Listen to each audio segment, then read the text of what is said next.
Ako po ang inyong Kuya Kim na magbibigay sa inyo ng trivia sa likod ng mga trending na balita. Sa Davao City, meron kaming nakilala mga tita na may matayog na friendship goals. Ang maakyat ang isa sa pinaka-technical na bundok sa Pilipinas, ang Mount Giting-Giting sa Romblon. Ang tanong, kakayanin kaya ng kanilang buto-buto ang bundok na ito? Ang bundok na ito, isa raw sa pinakamahirap akyatin sa Pilipinas. Ang hike, buwis buhay. Ito ang Mount Giting-Giting sa Sibuyan Island sa Romblon. Kung marami, kabado 20 na akyatin ng bundok.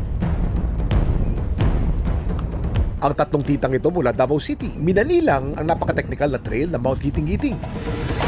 At nang marating ang tuktok, abay meron pa silang paandar. Na-inspire ako sa mga umakyat na 40 kasi yung edad nila is di na biro eh.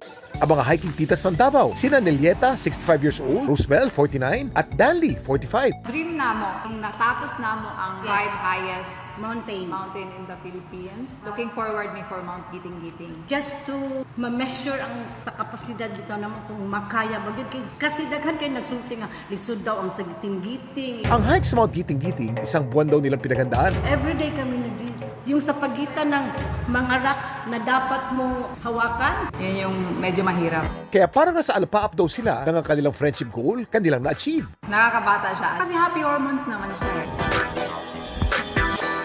Kuya Kim, ano nga bang health benefits ng pag-akyat sa bundok? Kuya Kim, ano na?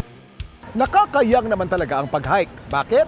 Napapalakas nito ang ating cardiovascular system, ang ating mga puso at baga, at napapatibay nito ang ating mga muscle at ang ating mga buto. Nakakatulong din to sa ating mental health. Nakakabawas to ng anxiety, stress at depression, at nakaka-focus ng ating utak na kailangan natin sa ating pag-aaral at sa ating hanap buhay. Ang hiking ay sikat na sikat sa buong mundo. Sa Australia, ang tawag dito ay bushwalking, at sa UK, rumbling. Ang longest hiking trail ay ang Great Trail sa Canada. May haba itong 14,912 miles. Pero ito raw talaga ang bansang gustong mapuntahan ng mga mahilig mag-hike. Ikaw na lang daw kasi ang magsasawa sa dami ng kanilang bundok. Ng view, breathtaking. Alam niyo ba na merong 10,850 named mountains sa Switzerland? Kaya hindi nakataka-taka na ang pag-aakyat sa mga ito tinuturing na isa sa mga national pastime ng mga Swiss. Sa dami nga ng hiking trail sa Switzerland, kapag pinagdugtong-dugtong daw ang mga ito, para ka nang nag-hike paikot sa mundo ng 1.5 beses.